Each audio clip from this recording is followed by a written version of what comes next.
اللہ کی کتنی پیاری اور بڑی رحمت ہے، جب تک وہ ماں اور ممتا کی چھاؤں تلے تھی وقت کی بے رحمی اور بے دردی سے محفوظ تھی۔ اگر اسکول سے واپسی پر معمولی سی دیر ہو جاتی تو وہ پریشان ہو کر دیکھنے نکل جاتی تھیں اور اس کی آنکھیں بند ہوتے ہی وہ دربدر بھٹکنے لگی تھی۔ ایک کے بعد ایک اجنبی ٹھکانہ دیکھنا پڑ رہا تھا۔ انہی سوچوں میں گھری تھی کہ اذان کی آواز سماعتوں میں آنے لگی۔ وہ وضو کرنے کے لیے اٹھ گئی۔ وڈیرے عاشق علی کے اوطاق میں پنچایت کے بڑوں کے علاوہ پولیس کے افسران اور اس کے وکیل بیٹھے تھے۔ رات احد اور رائمہ کو وہاں سے نہ پا کر اس نے ان سب کو بلوا لیا تھا اور صبح سویرے ہی وہاں پہنچ گئے تھے۔ وڈیرا گھائل ناک کی مانند لوٹے لگاتا ہوا اس کا ایک ہی مطالبہ تھا کہ وہ کسی طرح بھی رائمہ کو اپنے روبرو دیکھنا چاہتا تھا اور ساتھ ہی احد کی لاش بھی جس کو وہ ٹھوکریں لگانے کا آرزومند تھا۔ مجھے قانون نہیں پڑھا وکیل، اپنی غرض پر تم بڑی عدالت میں مجرم بھگا دیتے ہو اور تمہیں کوئی پوچھنے والا نہیں ہوتا۔ آج مجھ پر وقت پڑا ہے تو تم مجھے بتا رہے ہو یہ مشکل ہے، یہ ممکن نہیں ہے۔ فیس کس بات کی لیتا ہے تو مجھ سے؟ سامنے بیٹھے وکیل پر وہ ہاتھ اٹھا کر دھاڑا تھا۔ زوردار تماچے سے وکیل کا منہ گھوم کر رہ گیا تھا مگر وہ خاموش رہا تھا۔ وہاں پر موجود دوسرے لوگوں کے چہروں پر ہوائیں سی اڑنے لگی تھیں۔ سائیں، بات کو سمجھنے کی کوشش کرو، پہلی بار ایک غلط بندے سے الجھ پڑے ہو تم۔ احد شارو کو کوئی عام اور چھوٹی موٹی آسامی نہیں ہے، اس پر آسانی سے دعویٰ بول دیا جائے۔ اس کے باپ کا شمار اعلیٰ اور رسوخ رکھنے والے بندوں میں ہوتا ہے۔ ایسے شخص پر ہاتھ ڈالنے کے لیے اسٹرانگ پلاننگ کرنا ہوگی۔ خاصے توقف کے بعد بڑے دوسرے وکیل نے تحمل اور تدبر لہجے میں سمجھایا تھا۔ ارے بابا، اس کا باپ گیا بھاڑ میں، مجھے اس کے عہدے اور تعلقات سے مت ڈرا، مجھے صرف وہ لڑکی چاہیے، لڑکی اور بس۔ ایسا کیا ہے اس لڑکی میں سائیں؟ تمہاری زندگی میں آنے والی وہ پہلی لڑکی تو نہیں ہے اور نہ ہی آخری ہوگی سائیں۔ ادھیڑ عمر ایس پی جو اس سے خاصا قریب تھا بے تکلفی سے گویا ہوا، یہ مجھے نہیں پتا اس لڑکی میں ایسی کیا بات ہے، مگر مجھے لگتا ہے وہ مجھے نہ ملی تو میں مر جاؤں گا۔ بابا کچھ بھی کرو، اس کو لے کر آؤ، مجھے ہر حال میں چاہیے۔ اگر ایسی ہی بات تھی تو پھر اتنی آگے کیوں بڑھنے دیے؟ پہلے ہی اٹھوا لیتے لڑکی کو، اتنی خواری نہ اٹھانی پڑتی۔ بابا ہو گئی غلطی، کیا کروں اب میں؟ اسے اس حویلی کی رانی بنانا چاہتا ہوں اور وہ بھاگ گئی۔ اس نے میرے جذبات کی ذرا قدر نہ کی، اس لڑکی کے ساتھ رہ رہی ہے، اس لڑکے کے ساتھ رہ رہی ہے، یہ خیال ہی مجھے آگ میں جلانے لگتا ہے۔ وہاں موجود تمام لوگوں کی آنکھوں میں حیرانی بدرجہ تمام موجود تھی۔ ایک بے حد معمولی سی لڑکی کی خاطر اس جیسا طاقتور اور نڈر شخص دیوانہ بنا ہوا تھا۔ خود کو سنبھالے سائیں، معاملہ بے حد پیچیدہ ہے، مگر اس کی خاطر ہم سر جوڑ کر بیٹھے ہیں، ضرور مسئلے کا حل نکل آئے گا۔ مگر کوئی اگر مگر نہیں۔ بابا مارو، قتل کر دو، پورے شہر کو آگ لگا دو، جو کرنا ہے کرو، مجھے بس وہ لڑکی رائمہ چاہیے، جلد از جلد، بنا کسی تاخیر کے۔ وہ حاکمانہ لہجے میں گویا ہوا۔ اتوار کی وجہ سے وہ لوگ خاصی دیر سے بیدار ہوئے تھے۔ رائمہ کمرے سے باہر نہ نکلی تھی، اسے اس جگہ اجنبیت محسوس ہو رہی تھی۔ 10 بجے کے بعد ان کے بولنے کی آوازیں آنے لگیں۔ مبشر اس کے کہنے سے پہلے باہر سے ناشتہ لے آیا تھا۔ اس کے جانے کے بعد وہ اپنے گھر کال کرنے لگا تھا۔ وہ ممی سے معذرت کر رہا تھا، مونا کو منا رہا تھا، بہت محبت تھی اس کے لہجے میں، بے انتہا پیار امڑ رہا تھا۔ اس نے ہال سے جھانکا، وہ سامنے صوفے پر نیم دراز تھا، گرے ٹراؤزر اور وائٹ ٹی شرٹ میں ملبوس، نکرا ہاتھ فریش لگ رہا تھا۔ دوسری طرف سے شاید بہت زیادہ خفگی کا اظہار کیا جا رہا تھا۔ اس کے کل کے فنکشن میں غیر حاضری پر وہ اپنی مصروفیت کی ریزن دے رہا تھا، میری وجہ سے اپنی بہن کی منگنی بھی اٹینڈ نہیں کر سکا۔ کتنی محبت کرتا ہے اپنی بہن سے، کاش میرا بھی کوئی بھائی ہوتا تو میں یوں در بدر کی ٹھوکریں نہ کھا رہی ہوتی۔ وہ ہال سے لوٹ آئی تھی اور دل میں ایک عجیب درد سا جاگ اٹھا تھا۔ اس کی باتوں کی آواز ہنوز آ رہی تھی مگر اس کی دلچسپی ختم ہو گئی تھی۔ مبشر نے ناشتے کے لوازمات ٹیبل پر بھر دیے تھے۔ ناشتے کے دوران وہ اپنی جاب سے ریلیٹڈ گفتگو کرتے رہے تھے اور مبشر اچھے میزبان کی فرائض ادا کرتا، اسے ڈشز پیش کرتا رہا۔ ناشتے کے بعد اس نے مبشر کو برتن اٹھانے سے روک دیا تھا۔ مبشر بھائی آپ رہنے دیں، میں اٹھا رہی ہوں۔ ارے آپ مہمان ہیں، رہنے دیں، اچھا نہیں لگے گا مہمان سے کام کروانا۔ کام کرنے دو، مہمان صرف ایک دن کا اچھا ہوتا ہے، اب نہ معلوم انہیں یہاں کتنا عرصہ رہنا پڑے۔ اتنا عرصہ مہمان ہاتھ پر ہاتھ رکھ کر بیٹھا رہے تو وبال جان لگنے لگتا ہے۔ وہ اپنے مقصود لہجے میں بے پرواہی سے گویا ہوا۔ رائمہ یہ سن کر شوق سی رہ گئی، اسے نہ معلوم کتنا عرصہ یہاں رکنا پڑے۔ اس کی اس کیفیت کو دونوں ہی نوٹ کر رہے تھے۔ مبشر نے پرخلوص لہجے میں کہا، ان کو کتنا عرصہ بھی رہنا پڑے، موسٹ ویلکم، میرے نزدیک مہمان رحمت ہوتے ہیں، وبال جان نہیں، تم اپنی منطق اپنے پاس ہی رکھا کرو۔ وہ کہہ کر برتن اٹھانے میں اس کی مدد کرنے لگا۔ سنو، وہ کچن سے باہر نکل رہی تھی جب وہ وہاں آ کر گویا ہوا، تم یہاں بالکل محفوظ ہو، کسی بھی قسم کی فکر کرنے کی ضرورت نہیں ہے، ریلیکس ہو کر رہو، یہاں ضرورت کی ہر چیز موجود ہے، اگر کچھ چاہیے ہو تو بتا دو۔ لائٹ بلو پینٹ اور ڈارک بلو شرٹ میں ملبوس خوشبوئیں بکھیرتا کچھ فاصلے پر کھڑا پوچھ رہا تھا۔ اس نے نفی میں سر ہلایا، زبان سے کچھ بولا ہی نہ کیا کہ آنسوؤں کا گولا حلق میں پھنس کر رہ گیا۔ مبشر اور میں جا رہے ہیں، وہ اپنی وائف کے پاس جائے گا اور میں آج کا دن اپنی فیملی کے ساتھ رہوں گا۔ وہ بولتے بولتے رکا تھا، رائمہ کے بے آواز آنسو گرنے لگے تھے۔ اس نے بے اختیار اس کی طرف نگاہ ڈالی تھی اور وہ اپنے چہرے کو آنچل کی اوٹ میں رکھتی تھی۔ ابھی وہ حصار قائم تھا، ہمیں کل آفس جوائن کرنا ہے، رات کو ہم روانہ ہو جائیں گے، معاملہ جب تک کلیئر نہ ہو جائے تمہیں یہاں رہنا پڑے گا، میں فون کرتا رہوں گا، تمہیں گھبرانا نہیں۔ اس کی گھٹی گھٹی سسکیاں اور بے آواز آنسو اس کے اندر کہیں نامانوس دستک ہونے لگی تھی۔ وہ کچھ دیر اسے تکتا رہا، پھر شانے اچکا کر وہاں سے چلا گیا۔ وہ تنہا یہاں کس طرح رہ سکتی ہے یار، پھر یہ معاملہ اتنی جلدی حل ہونے والا نہیں، نامعلوم کیا کیا فیس کرنا پڑے گا ابھی۔ مبشر کی آواز اس کی سماعتوں میں گونجی تھی۔ آئی نو، بٹ میں کہاں لے کر جاؤں گا اسے؟ ریسٹ ہاؤس لے جانے کی حماقت نہیں کر سکتا۔ مجید بابا اس وقت تک گھر نہیں آ سکتے جب تک پاپا ان کو خود سے آنے کا نہ کہیں۔ میرے پاس جو بنگلور ہے وہ تم جانتے ہو ساحل سمندر پر ہے، وہاں میں اسے چھوڑ کر نہیں جا سکتا۔ وہ رات کو سنسان ہو جاتا ہے اور یہ تمہارا گھر آبادی کے درمیان ہے۔ اس کا لہجہ دھیما متفکر سا تھا، جیسے وہ کہہ رہا ہو وہ کیا کرے۔ ریسٹ ہاؤس میں تم رہ رہے تھے، رات میں یہاں آ جایا کرو۔ یہ پاسبل نہیں ہے، میں رات دن سفر نہیں کر سکتا۔ پھر بھی ٹرائی کروں گا کہ مجید بابا کسی طرح پاپا سے اجازت لے لیں تو ان کی یہاں موجودگی بہتر ہوگی۔ بات ساری تنہائی کی ہے، امی اور ماما 1-1.5 سال سے پہلے آنے والی نہیں۔ اصل فساد کی جڑ وہ خود ہے۔ اب اتنا تو اسے برداشت کرنا پڑے گا۔ میں اس کی خاطر جاب لیس ہو کر بیٹھنے سے رہا، ایک تو بے سبب بلا گلے پڑ گئی ہے، پھر پلیز یار، کیا کہہ رہے ہو ذرا سوچو۔ آواز ساری باہر جا رہی ہے، وہ سن رہی ہوگی، کیا سوچے گی، اتنی انسلٹ مت کرو اس کی۔ مبشر نے گھبرا کر کہا، کم آن نکلو، ممی اور مونا ویٹ کر رہی ہوں گی میرا۔ اس کے لہجے میں بے نیازی تھی۔ شاہ رخ مسز چاند کو اپنے آفس میں دیکھ کر خوشگوار حیرت کا شکار ہوئے تھے۔ اتنے حیران ہونے کی کیا بات ہے، میں کیا تمہارے آفس نہیں آ سکتی؟ وہ ان کے سامنے بیٹھتی مسکرا کر گویا ہوئی۔ وہ بھی خوش دلی سے بولے، شیور وائی ناٹ، میں نے توقع نہ رکھی تھی تم سے کبھی کہ اس طرح مجھ سے ملنے آ سکتی ہو، میرے لیے گڈ سرپرائز ہے۔ اینی وے یہ بتاؤ کیا لوگی؟ شوگر کین ابھی بھی تمہارا فیوریٹ ہے یا بدلتی زندگی کے ساتھ شوق بھی بدل گیا ہے؟ وہ انٹرکام کا ریسیور اٹھاتے ہوئے شوقی سے استفسار کرنے لگے۔ زندگی بدلتی ہے تو شوق بھی بدل جاتے ہیں، میرے لیے بلیو بیری منگوا لو۔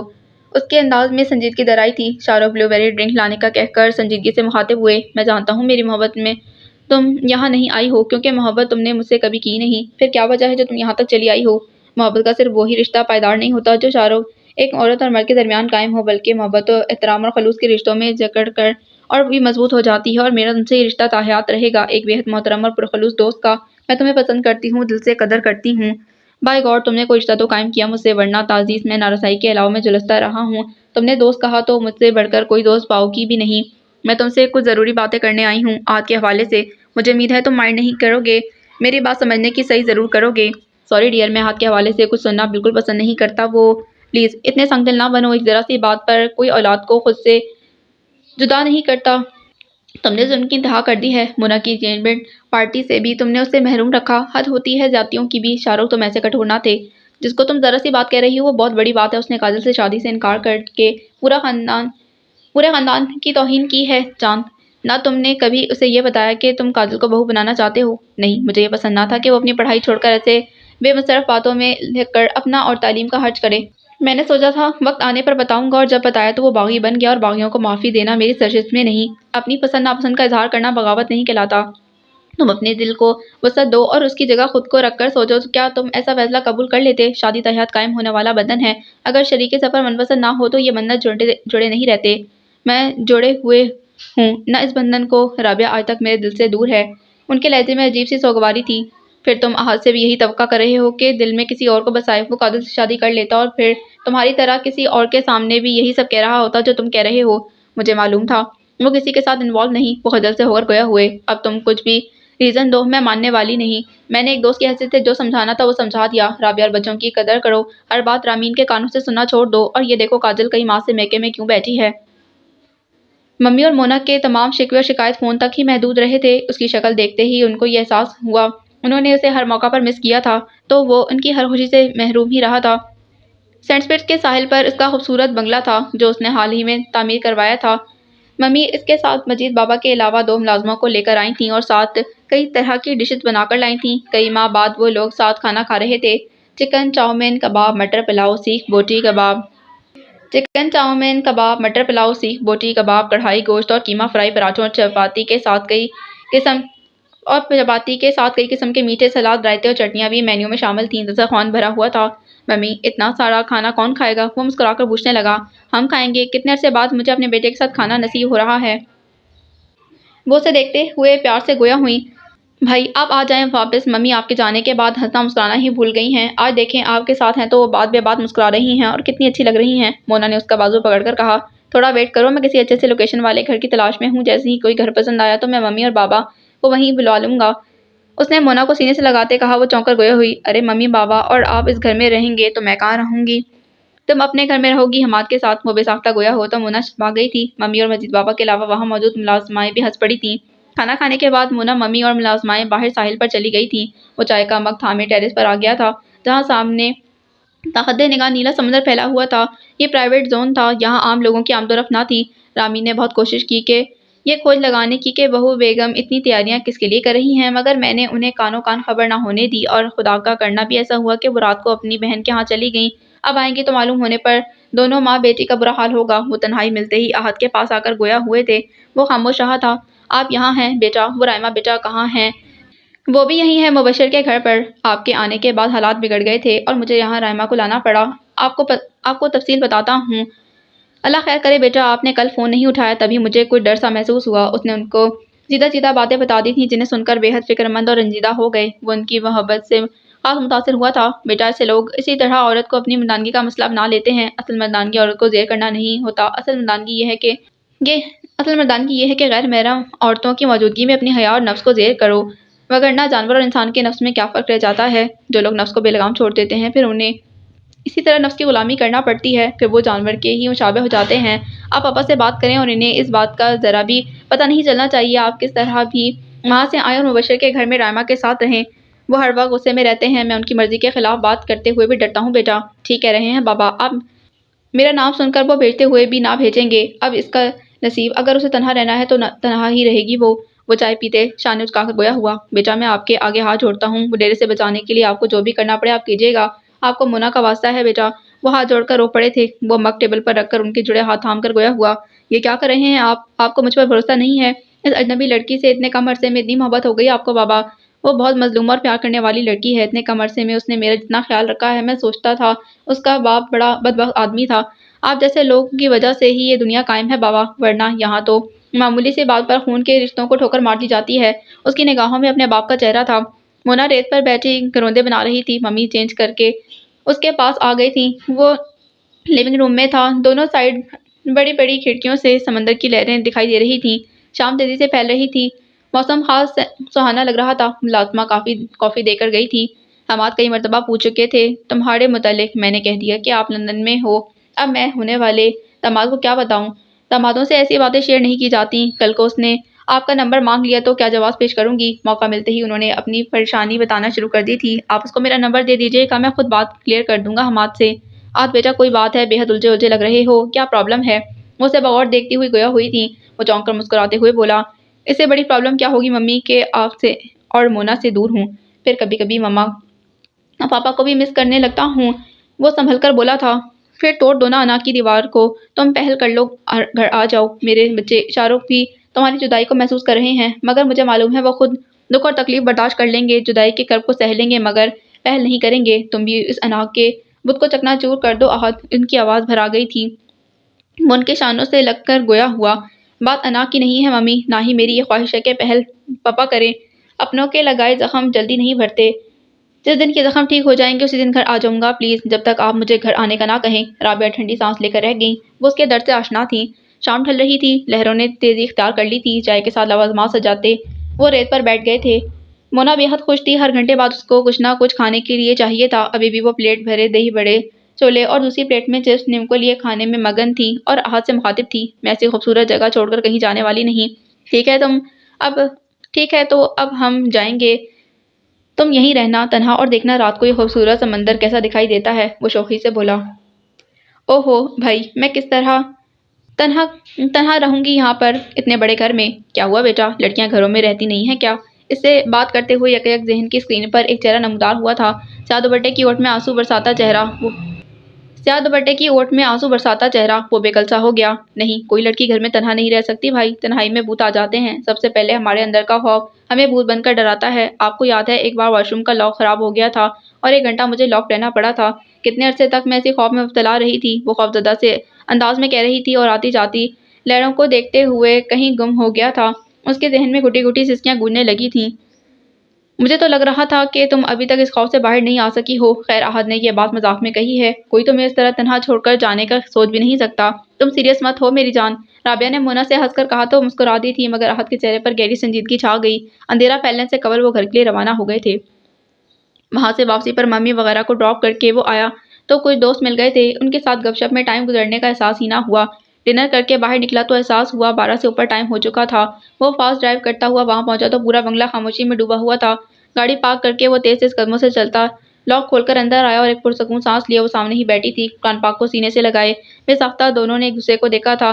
اس کے گرے آنکھیں گریہ زاری سے سرخ ہو رہی تھیں، ابھی بھی پلکیں بھیگی ہوئی تھیں۔ وہ نظر چرا گیا تھا۔ تمہیں تنہائی میں خوف محسوس تو نہیں ہو رہا تھا؟ مونا کہہ رہی تھی، لڑکیاں تنہا گھر میں نہیں رہ سکتیں، وہ ڈرانے لگتے ہیں۔ رائما جو اس کے جانے کے بعد سے خوف اور تنہائی کے اسیبوں سے سہمی ہوئی تھی، اس کو دیکھ کر کسی حد تک خوف سے نکلی تھی، مگر اس کے جاتے وقت کی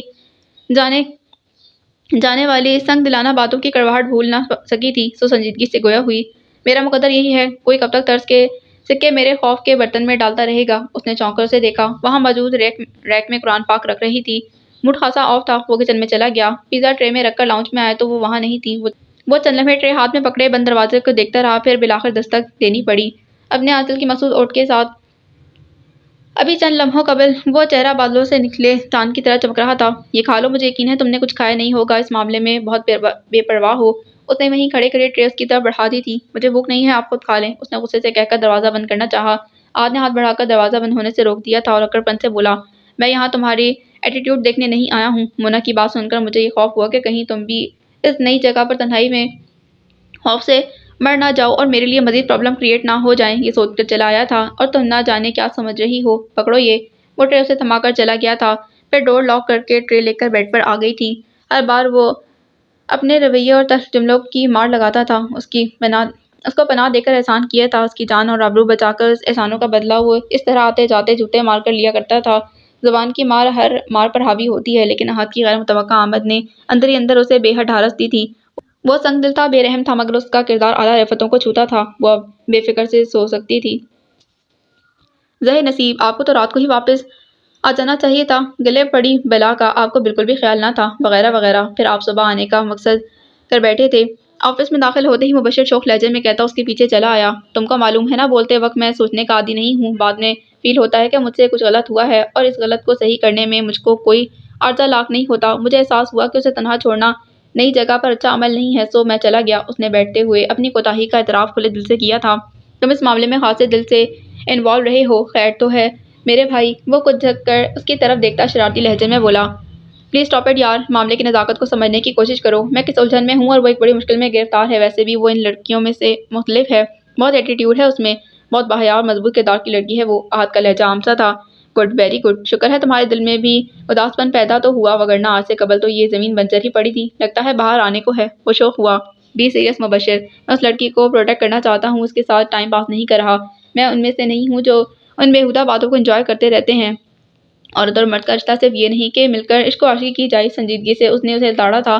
وہ گردن ہلا کر رہ گیا، تبھی باہر سے وڈیرے عاشق علی کے کچھ خاص آدمی کے آمد کی خبر ہوئی تھی۔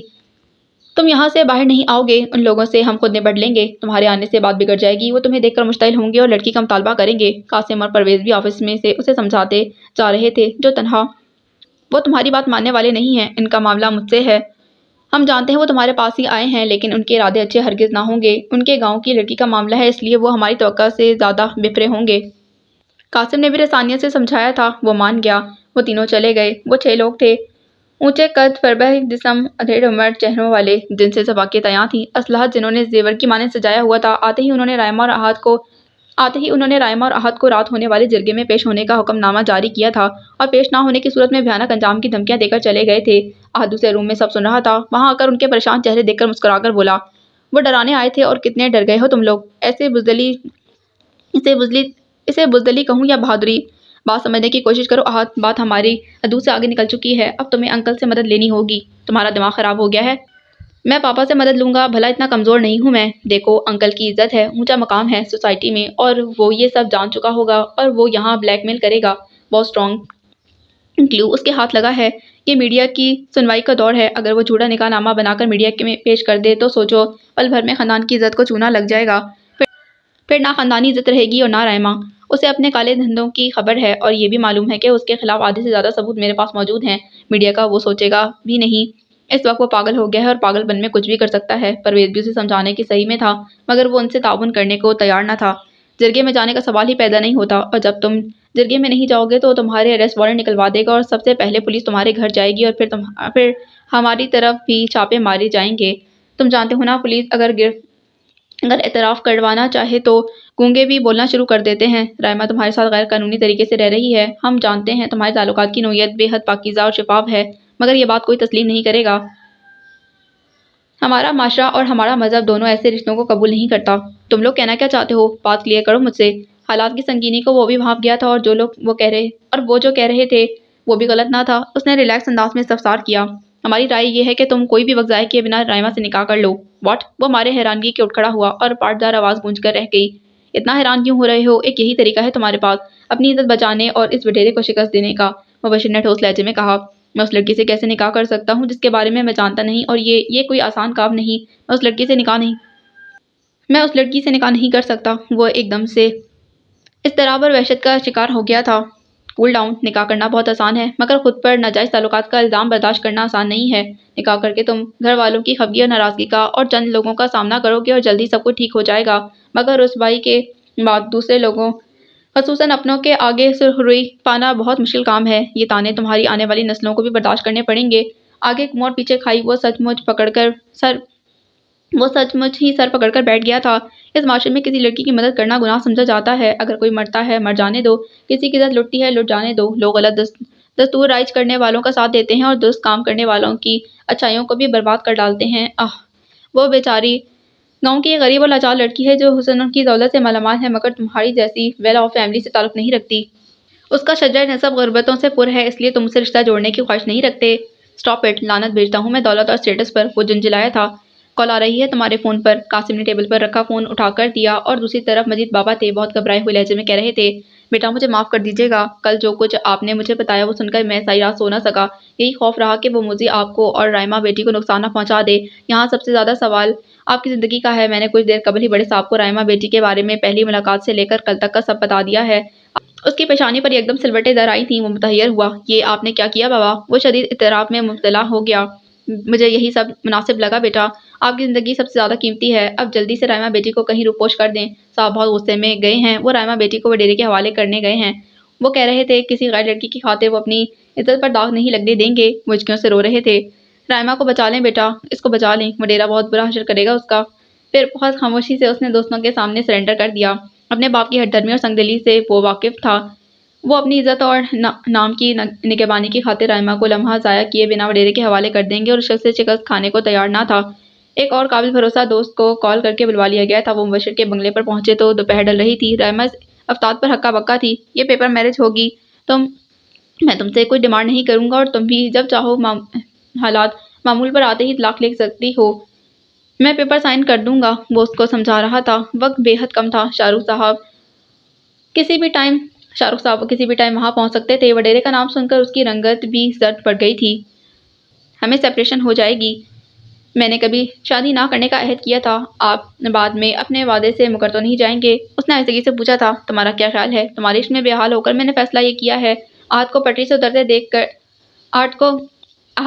اترتے دیر نہ لگتی تھی، سو اس وقت بھی وہ ریسٹ واچ دیکھتا ہوا سرد میری سے گویا ہوا۔ وہ چپ رہ گئی۔ میں فضول چکروں میں نہیں پڑتا۔ اگر بابا اپنی زبان بند رکھتے تو مجھے یہ سب کرنے کی ضرورت نہ پڑتی۔ لاؤنج میں ان چاروں کے علاوہ ایک بارش نگاہ خواہ موجود تھے۔ وہ دونوں صوفے پر بیٹھے تھے۔ وہ عام سے کاٹن کے ایمبرائڈری سوٹ میں ملبوس تھی۔ نکاح سے قبل مبشر نے اپنی بیوی کا سرخ دوپٹہ لا کر اس کے سر پر ڈال دیا تھا۔ نکاح ہوا تھا۔ ان چاروں نے گلے مل کر مبارکباد دی تھی۔ وہ بھیج بھیج کر اسے گلے لگایا تھا۔ وہ کہہ رہا تھا، ارے کیا مصیبت ہے، چھوڑو، یہ کوئی خوشی کا موقع نہیں ہے، کمپرومائز ہے۔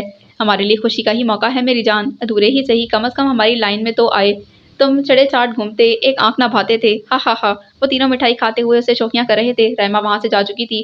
وہ جانتا تھا وہ کمرہ لاک کیے اپنے من پسند مشغلے میں مصروف ہوگی۔ انکل یہاں پہنچنے ہی والے ہوں گے، ہمیں بہت تحمل سے یہ سب ہینڈل کرنا ہوگا۔ نہیں فرینڈز، تم لوگوں نے یہاں تک میرا ساتھ دیا، میں تم لوگوں کا شکر گزار ہوں، بس اب یہاں سے میرا پرسنل میٹر شروع ہو چکا ہے، یہاں سے مجھے تنہا ہی سٹینڈ لینا پڑے گا۔ ان لوگوں کو سمجھا بجھا کر زبردستی بھیجا تھا۔ بابا کسی بھی لمحے کیا کہہ دیں، اس بات کا احساس ان کو خود بھی نہیں تھا۔ یہ بات صرف وہ جانتا تھا، اور اپنے دوستوں کی بےعزتی اسے ہرگز قبول نہ تھی۔ ان کے جانے کے بعد اس نے رائما کے کمرے کے دروازے پر دستک دی اور مسلسل کئی دستک کے بعد دروازہ کھلا۔ جی کیا بات ہے؟ آنسوؤں سے بھیگی آواز پر خوف بھی غالب تھا۔ اب مجھ سے اتنا چھپنے کی کیا ضرورت ہے؟ میں تمہیں کھا تو نہیں جاؤں گا، باہر آؤ۔ وہ جھجکتی ہوئی باہر آئی تو گویا ہوا، پاپا آئیں گے، ابھی غصے میں، شاید بہت ہی برہم ہوں، شور شرابہ کریں، لیکن تم نے روم میں ہی رہنا ہے اور جب تک میں نہ کہوں باہر نہیں نکلنا، انڈرسٹینڈ؟ جی ایسا ہی کروں گی۔ آواز میں خاصی تابیداری تھی۔ جاؤ، وہ اپنے مخصوص سرد اور سپاٹ لہجے میں گویا ہوا۔ اسی لمحے باہر کار رکنے کی آواز آئی کیونکہ گیٹ پر چوکیدار موجود تھا۔ وہ بشر جاتے ہوئے اسے ان کی آمد کی اطلاع دے کر گیا تھا۔ رائما کمرے میں چلی گئی۔ 5 منٹ بعد وہ اس کے روبرو تھے۔ وہ سلام کا جواب گول کر کے اسے خفگی سے دیکھتے بولے، مجید بابا نے جو کچھ بتایا وہ کہاں تک درست ہے؟ بابا نے جو کچھ بتایا وہ حرف بحرف درست ہے، کوئی مبالغہ آرائی نہیں ہے۔ پہلے دن ہی آپ کو اس لڑکی کو دھکے دے کر ریسٹ ہاؤس سے نکال دینا چاہیے تھا۔ ضرورت کیا پڑ گئی تھی ایک اجنبی اور کمتر لڑکی کی خاطر یہ سب ہنگامہ کھڑا کرنے کی؟ وہ شدید غصے میں کہہ رہے تھے۔ وہ بے حد مجبور اور بے قصور لڑکی ہے۔ وہ ڈیرا اس کے باپ سے اس کا سودا کرنا چاہتا تھا۔